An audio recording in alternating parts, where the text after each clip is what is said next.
Hello students, welcome to Sabka and today we are going to solve question number 6 of exercise 1.3 class 9 maths NCERT chapter 1st.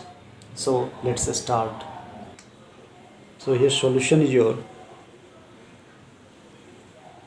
is the solution of question number 6. तो question number 6 में कहा जा रहा है कि look at several examples of rational numbers in the form p by q where q is not equal to 0, where p and q are integers with no common factors other than 1 and having terminating decimal representations, that is expansions. Can you guess what property q must satisfy? तो इसमें हम लोग सीख चुके हैं कि q जो है p अपॉन q का जो फॉर्मेट होता है हमारा, जैसे p अपॉन q का फॉर्मेट फॉर रेशनल नंबर है ना, रेशनल नंबर के लिए ये क्या होता है, टर्मिनेटिंग होता है और या अगर नॉन टर्मिनेटिंग है तो उसमें रेकरिंग होना चाहिए है ना. तो then in that case we can say that number is your rational number. So p upon q के फॉर्मेट में हम लोग क्या देखते हैं कि q जो डिनोमिनेटर पार्ट होता है, q must not equal to 0, q इसमें नॉट इक्वल टू 0 होता है. और q के बारे में क्या कंडीशन होना चाहिए कि यही कंडीशन यहाँ पर पूछा जा रहा है कि q का क्या कंडीशन होना चाहिए जो कि इसको सेटिस्फाई करे कि p अपॉन q अगर रेशनल नंबर है हमारा, है ना, तो वो integers no common factor other than 1. No common factor other than 1 होने का मतलब क्या होगा, no common factor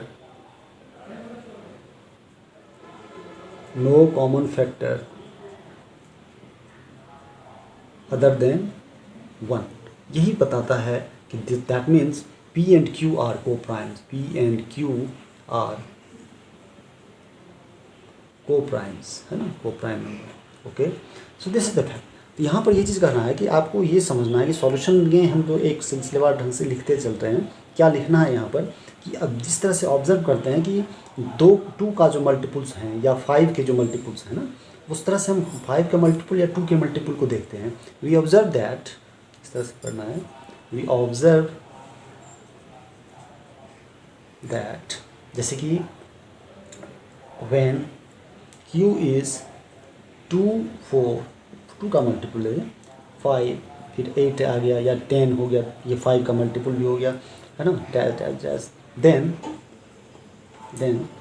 the decimal representation या डेसिमल एक्सपेंशन जो क्वेश्चन में पूछा कहा जा रहा है, decimal expansion is the decimal expansion is terminating, है ना, टर्मिनेटिंग.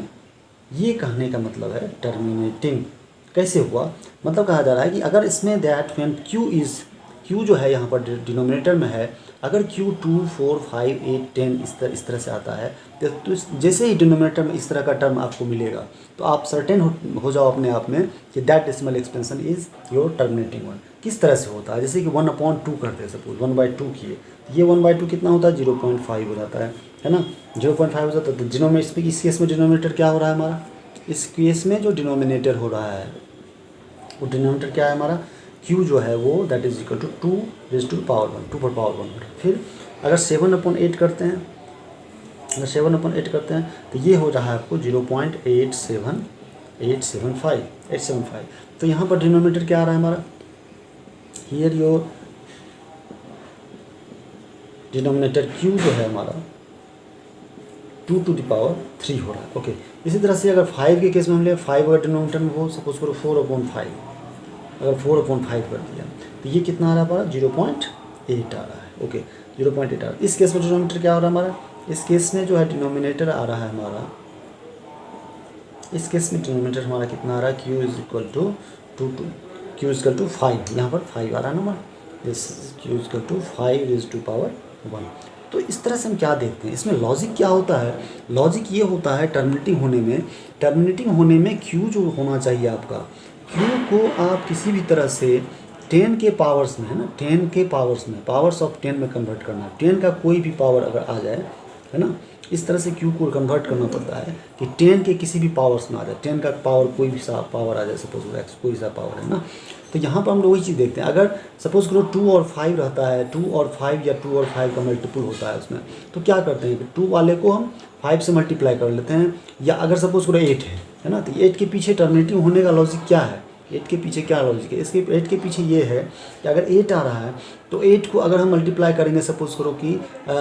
25 से, तो 200 होगा। लेकिन 8 को अगर हम 1 to 5 से मल्टीप्लाई कर देंगे तो ये कितना हो जाएगा, 8 को अगर 1 to 5 से मल्टीप्लाई करें हम तो 1 to 5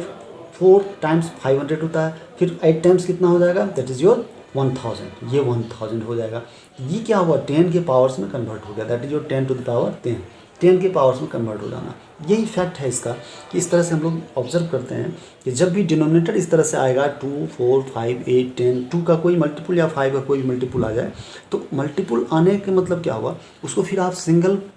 रेशनल नंबर में जो कन्फर्म करते हैं लोग, जो कि को प्राइम नंबर तक ले आते हैं ना, जैसे कि ज़्यादा जो बड़ा होता है उसको फैक्टर ज़्यादा होते हैं तो कॉमन फैक्टर को काटते जाते हैं, और तब तक काटते जाते हैं जब तक कि ओनली नंबर 1 जो है हमारा कॉमन फैक्टर नहीं बच जाए ना। तो उस केस में जब वहाँ तक आने के बाद देखते हैं तो उसमें 2 और 4, 2 और 8, 5, 10 इस तरह से जो नंबर्स आते हैं, सो दैट कि उसको हम लोग 10 के पावर में कन्वर्ट कर सकते हैं। तो यहाँ से हम लोग ऑब्जर्व कर सकते हैं, we can observe that we can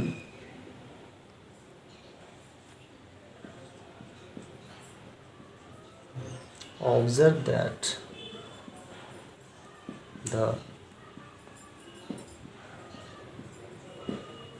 terminating decimal expression कब मिलेगा हमको, we can observe that the terminating decimal expansion decimal may be obtained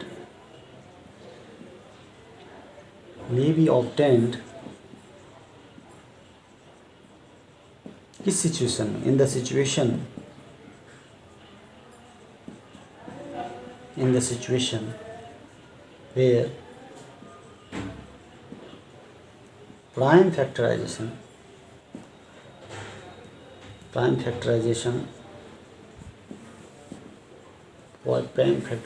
of the denominator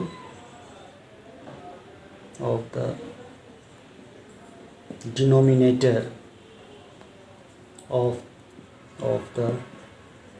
given fraction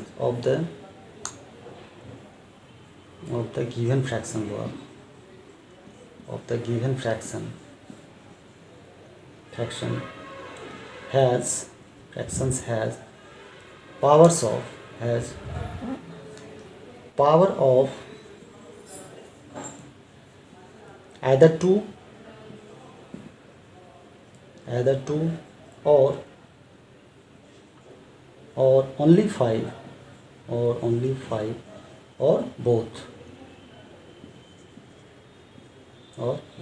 So this is the required condition for Q. तो Q क्या होना चाहिए, Q का जो form होना चाहिए, Q is of the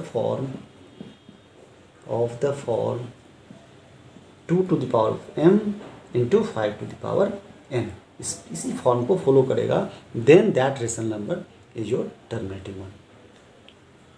Thanks for watching.